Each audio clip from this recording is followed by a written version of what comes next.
Engineer Thangamuthu IPS academy அரசு பணி வெற்றியின் முதல் படி. குட் மார்னிங் பா. இன்னைக்கு என்ன பார்க்க போறோம் அப்படின்னா, ஆல்ரெடி மேப் ஸ்டடி கிளாஸஸ் தான் கொண்டு போய்கிட்டு இருக்கோம். ஆல்ரெடி மூணு மேப் ஸ்டடி வீடியோஸ் வந்து போட்டிருக்கோம். ஃபர்தரா பார்க்கல அப்படின்னா நீங்க பார்த்துட்டு அதுக்கப்புறம் நீங்க கண்டினியூ பண்ணுங்க. அது ரொம்ப யூஸ்ஃபுல்லாவே இருக்கும். ஜியாகிரபி ஃபுல்லாவே எப்படி கொண்டு போறோம், மேப்ல வச்சு எப்படி ஃபுல்லாவே அப்டேட் பண்ண போறோம் அப்படிங்கிறத அந்த கிளாஸஸ்ல கொண்டு போய்கிட்டு இருக்கோம். இதுக்கு முன்னாடி வந்து நம்ம தங்கமுத்து ஐபிஎஸ் அகாடமில வந்து 1 இயருக்கான டிஎன்பிசியா இருக்கட்டும், டிஎன்யூஎஸ்ஆர்பியா இருக்கட்டும், எல்லா எக்ஸாம்ஸ்க்கான 1 இயருக்கான maths, reasoning and GS batch வந்து போட்டிருக்காங்க. அது எப்படி ஜாயின் பண்ணணும், அதுக்கு என்ன பெனிஃபிட்ஸ்லாம் இருக்கு அப்படிங்கிறத இந்த நம்பர்ல நோட் பண்ணிக்கோங்க.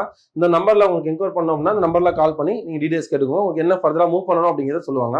வாங்க மேப்குள்ள போகலாம். குட் மார்னிங் பா.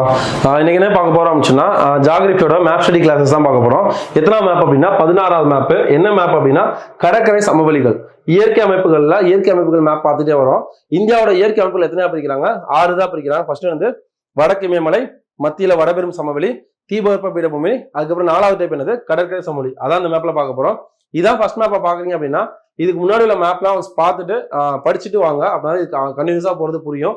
இல்ல அப்படின்னா இது உங்களுக்கு புரியாது அந்த ஆர்டர். வாங்க மேப்குள்ள போலாம். கடற்கரை சமவெளி.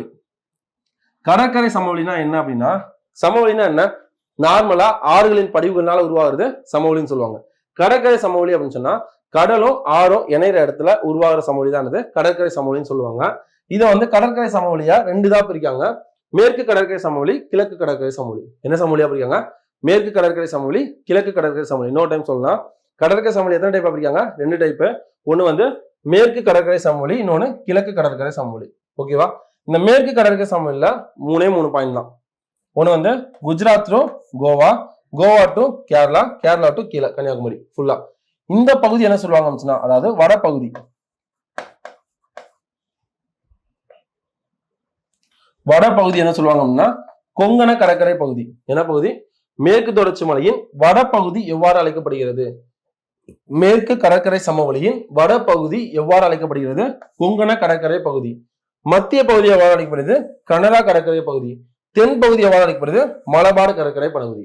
ஓகேவா? 3 தான். மேற்கு கடற்கரை சமவெளி அப்படிங்கிறது குஜராத் டு கன்னியாகுமரி, குஜராத் டு கோவா அந்த பகுதியில் வடபகுதி எவ்வாறு அழைக்கப்படுகிறது?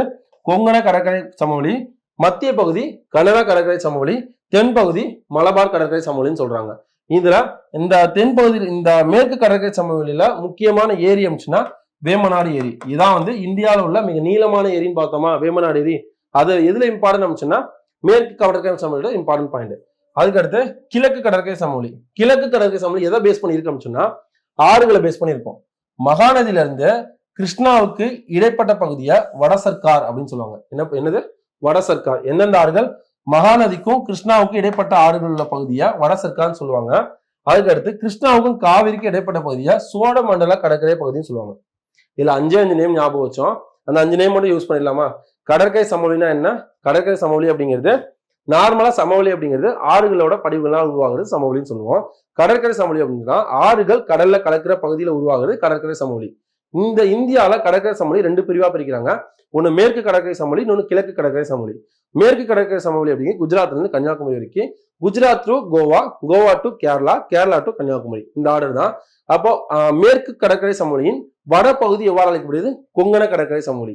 மேற்கு கடற்கரை சமவெளியின் மத்திய பகுதி எவ்வாறு அழைக்கப்படுது? கனரா கடற்கரை சமவெளி. தென் பகுதி மலபார் கடற்கரை சமவெளி. இதுல இன்னொரு பாயிண்ட், இம்பார்ட்டன்டான பாயிண்ட், மேற்கு கடற்கரை சமவெளியின் முக்கியமான ஏரி எது? வேமநாடு ஏரி. எந்த மாநிலம்? கேரளா. இது என்ன சொல்லுவாங்க? இந்தியாவின் மிக நீளமான ஏரின்னு சொல்லுவாங்க. முடிஞ்சா? அடுத்து கிழக்கு கடற்கரை சமவெளி.